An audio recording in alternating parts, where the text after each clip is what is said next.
Hello, everybody. Welcome to P.O.R.A. For those of you who have signed up, congratulations for joining the program. I'm so excited to get started with you. Remember, this program is all about me giving you the knowledge that is in my brain. So I'm going to transfer the things that I know about being a dancer, about being a teacher, being a choreographer, about running a business into your brain so that you can gain some knowledge, and when you go out into your job, whatever job you want to do, you have some type of roadmap or some type of experience to do so. Okay, so I just want to get right into it. I don't even want to waste time because we're not going to talk about a whole lot of things today. It's pretty much going to be introductory, but I want you to really focus on what we're going to talk about before we get into some deep stuff.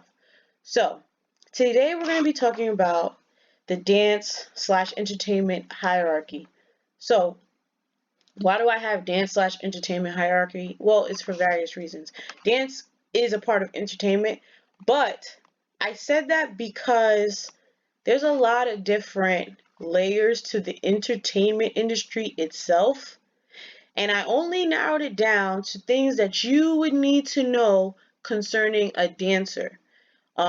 Concerning the dance life, the dance atmosphere, there's a lot of different layers to the entertainment industry that, as you continue on with your career, you'll get introduced to it. I'll let you handle that. But for right now, for Plenty of Rhythm and for us, this is what you definitely would need to know. And obviously, some other companies' hierarchy will be different depending on their preferences. But I think that I try to narrow it down and make it as simple as I possibly can, so that you get a good understanding of it. But also because it can be a little confusing sometimes to know who's at the top and who's at the bottom. And that's what a hierarchy is. You're getting an idea of who is in charge and who is not. All right, so we're going to get right into that.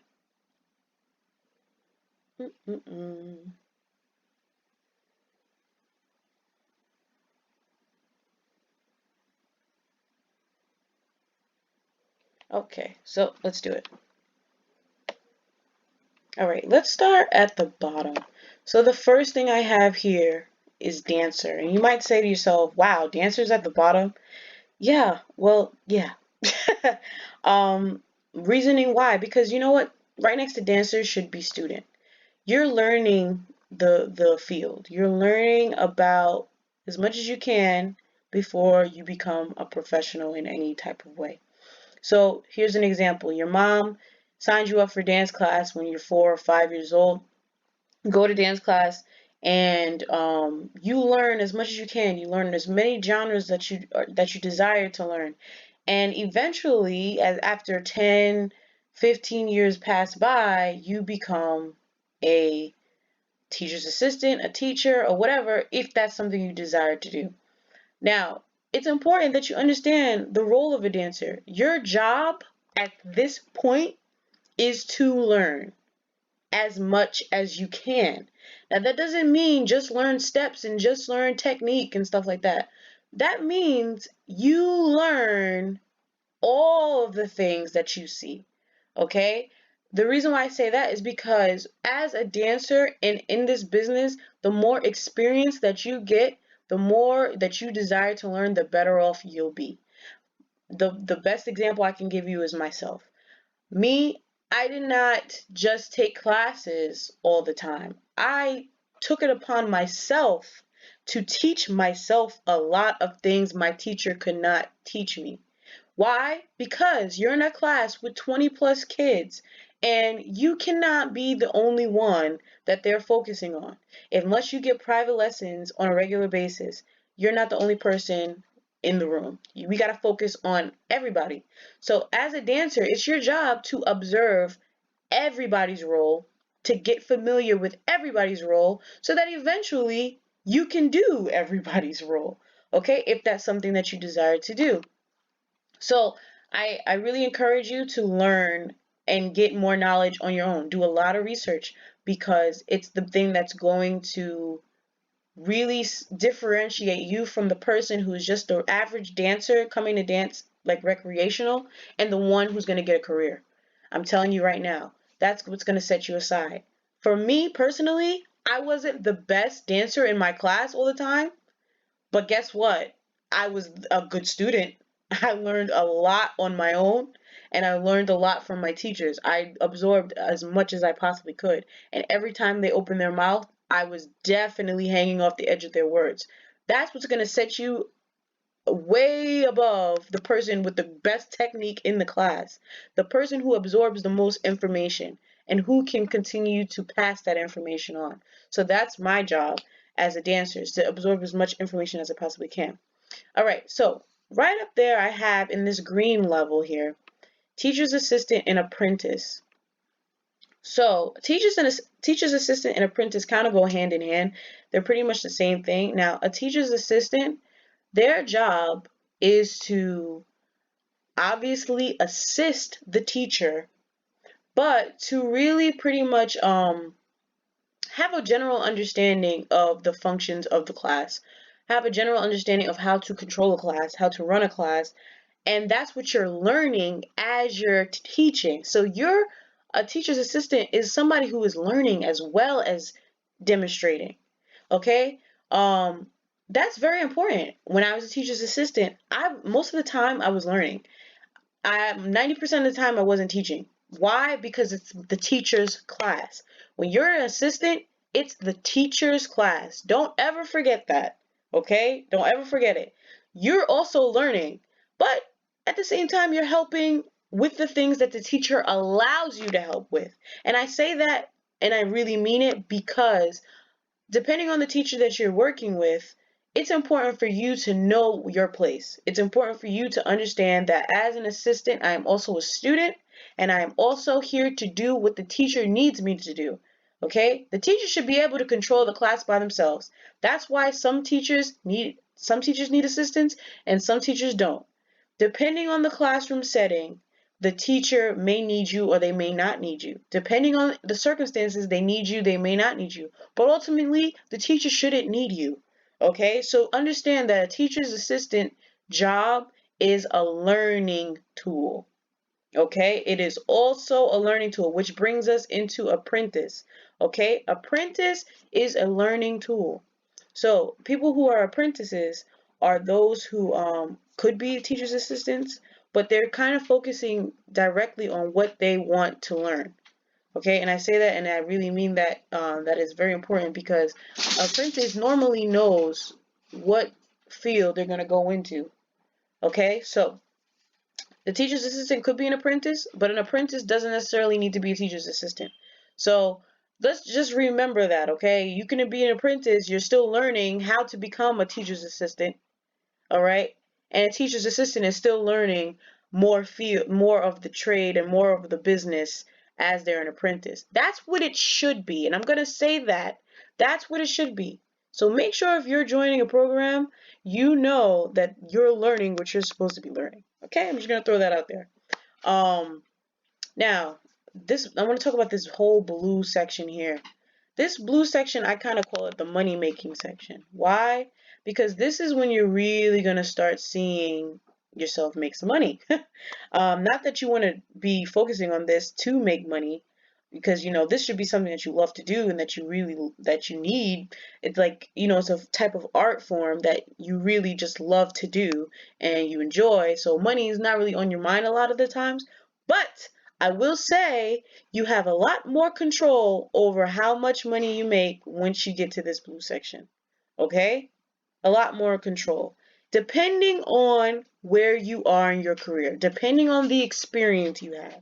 Okay? Some things are set in stone. You're only going to make this amount of money. You're only going to make this because you're just starting. But this is when you're going to see yourself make more money than a teacher's assistant. A teacher's assistant sometimes makes money, sometimes doesn't. So the blue section, I call it the money making section, because that's when you're going to start to make money. And as you go up the hierarchy, you will see that's when you will really make some money. Okay? So let's go to teacher. Teachers now. Teachers have a lot of hats, but I'm going to stick to the main thing. Teacher's job is to teach technique. Okay? To teach technique, to teach students how to become, good performers, to teach students how to become good human beings, actually. A teacher's job is just a lot of different things to nurture and build a person up over time. Now, in dance setting it's really better than a school setting, because in school you get a teacher for a year, okay? And you get comfortable with them and you enjoy them. They're teaching you math. This your math teacher's the best math teacher ever. I like the style of which they teach. And then the next year you don't have them anymore, depending on the type of school you go to. Dance setting, in the dance studio world, you can have that teacher, you know, years and years and years and years, and build a relationship with them and understand their type of teaching style. So a lot of the times teachers have a lot of different things that they really do influence a dancer. They really do influence a student's life. So I really hold this whole entire point to be a very important role in this whole entire process, because they really are the ones who bring it all together, to be honest with you. They bring it all together. Without the teacher, there's no dance, there's no learning, there's no nothing. So a teacher's job is very important. And when you realize how important it is, that's when you're able to say, okay, um, this is what I'm willing to be paid for this job, because it's not easy. There's a lot that comes into it. Okay. Next, you have a professional dancer. Obviously, you can join a company, you can join a theater company or dance company, whatever, and you're a professional now. Now you're getting paid to perform, okay? Actors, get paid to be in shows on TV, all different types of things, to do acting. We're not talking about dance right now. This is just actors, but it's important for you to know that this is probably around the same level, okay? And then we have over here on this side, musician, vocalist, instrumentalist.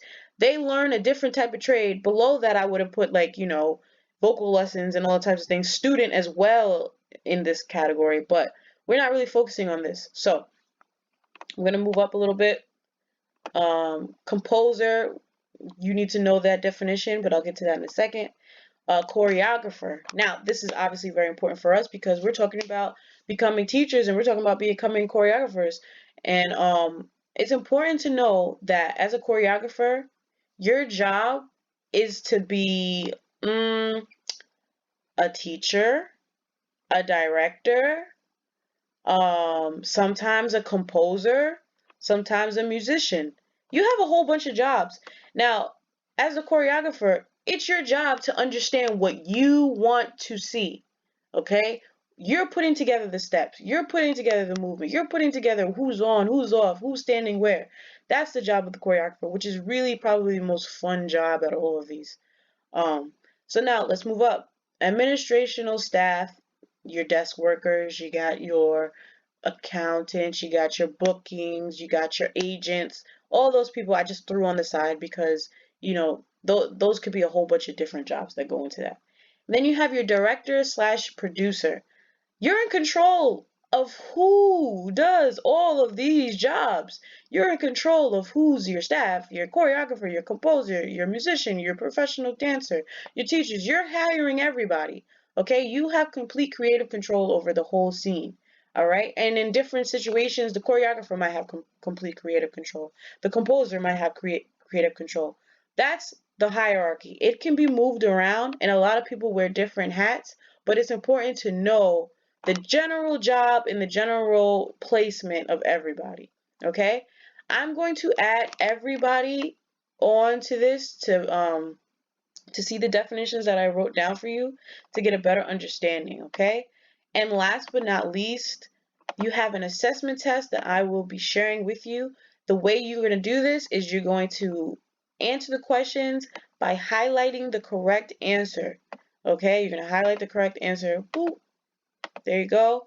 Once you go through all the questions, go through all 10, obviously read the directions. Okay? You're going to hit share. And you're going to put plenty of rhythm, okay? Rhythm at gmail.com. I don't know if I spelled that right, but then you get the gist.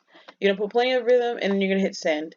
Okay, and then I'll be able to see your answers and everything like that. If you can't get it, then print it out, write on it, and give it to me on Friday.